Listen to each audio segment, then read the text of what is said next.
Hello, and welcome to this brief introduction to whole cloth quilting. This presentation does not need to be watched to understand the series of demonstration videos that are available, but it does provide some context and a little introduction to me. I will provide a brief overview of the key contributing factors in this open access series. All of the images used in this presentation are of my own work, unless otherwise stated, on the right hand side of the slide. So who am I? Well, my name is Nicola Perrin and I own Perrin Studios, which is based in a West Yorkshire village called Slowett, not so far from Leeds, Manchester and Sheffield in the north of England. I am a freelance designer, maker and tutor who is keen to get more people involved in handcraft for many reasons, including it being so good for, well, the soul and the mind. I also feel the same about drawing, but, well, that's another story. I want to show how accessible textiles can be, whilst also offering one-off, hand-painted or hand-printed textiles that can be used in quilting, patchwork, whole cloth, garments, bags and, well, many other things. I will come to an explanation of whole cloth shortly, but for now, what is my fascination with this technique of making quilts? As a quilted product, it can be achieved in relatively short amount of time, such as a few days, which is great for those who are slightly time-starved or time-challenged, and it can be done by someone with minimal experience of working with textiles, so it's a great introductory process. However, it can also be incredibly complex and take years to complete. For me, this option of sitting anywhere on that scale is exciting and something to be questioned, as it is a heritage craft that is not particularly well known these days. Further to this, whilst breaking away from the traditional aspects of this craft, I recognise opportunities to put your own stamp on it. If we consider a hybrid or blended approach, we can pull in other skills to make this a truly unique item each and every time. So what is this thing called whole cloth quilting? It is a historical process dating back to the 1500s of making quilts and quilted textiles through necessity. When we think of quilts these days, we often think of patchworked quilts. Whole cloth is a process that quite simply uses a whole piece of cloth on both the front and the back with a wadded element in between, as opposed to a patchworked quilt which pieces scraps of fabric together. In its earliest form, whole cloth would even use a few strips of fabric joined together, as the looms of the time were not able to produce cloth that is wide enough to cover a bed. Aside from the lack of patchwork, a key difference between these two equally fine products is that the decorative element comes from the stitching being applied in a whole cloth, as opposed to the pattern that's created through patchworking when we look at patchwork-based quilts. As mentioned earlier, I have a hybrid approach and draw from many global traditions in making with textiles. I have not invented anything new as such, and therefore am grateful to those who have passed on their skills and knowledge over centuries. Without naming everyone, whole cloth has been created all over the world, but with regions where it is most known for is relatively local to me: Wales, the northeast of England, the Scottish borders and southern France. I use quite a lot of big stitch, which can certainly be reflected in the Japanese art of sashiko and the layering approach of boro.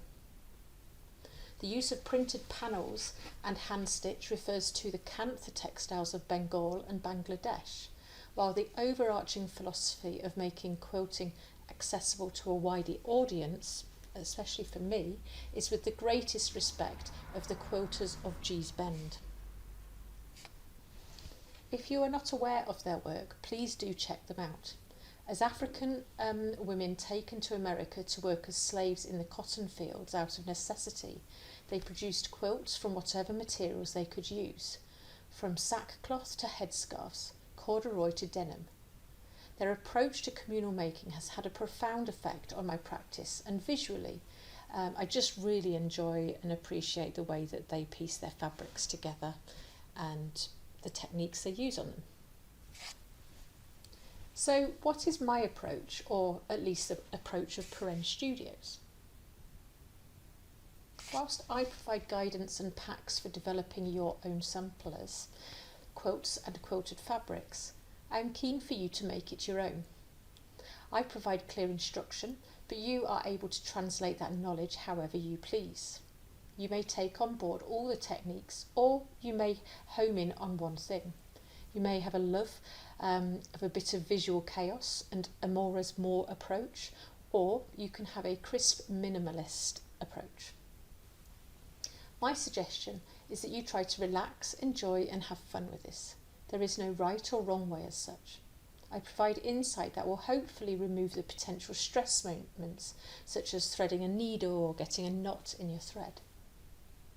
You may have a lot of equipment and a sewing machine, or you may just have some fabric, a needle and thread. Whichever your circumstances, I will teach you how to engage with a range of techniques, but there is no grading at the end, so just pick the elements you like, leave the bits you don't, and well, take as much time as you need. From the perspective of Perenne Studios, I can provide you with carefully curated kits. Each one comes with a one-of-a-kind hand-painted front panel. For those who like the digital print panels, they are only produced in limited editions. In one of the videos to come, I will talk through the kind of items you can expect to find in a kit. If you want to expand beyond the sampler and make a larger quilt, I have a selection of hand-painted panels in various sizes. I make hand-printed fabrics that are great for applique, patchwork, and smaller items such as bags, cushions, etc. If that is not enough, I have collections of hand-painted textiles that have been made with zero-waste pattern cutting in mind for fashion and accessories, as well as taking commissions for fabric panels and quilts. All of these items and more are available through my online shop at Perenne Studios. So before we get into the actual techniques, who else is out there making fresh contemporary work that also has a nod to whole cloth quilting traditions? Firstly, we have a movement rather than an individual, and that is the AIDS memorial quilts that became a global community project in the 90s. It is called the Names Project and came about at a time in the 80s in America when people wanted to talk about friends, partners and family members who had died due to AIDS. Julius Arthur of House of Quinn creates quilts but also works with paper and wood.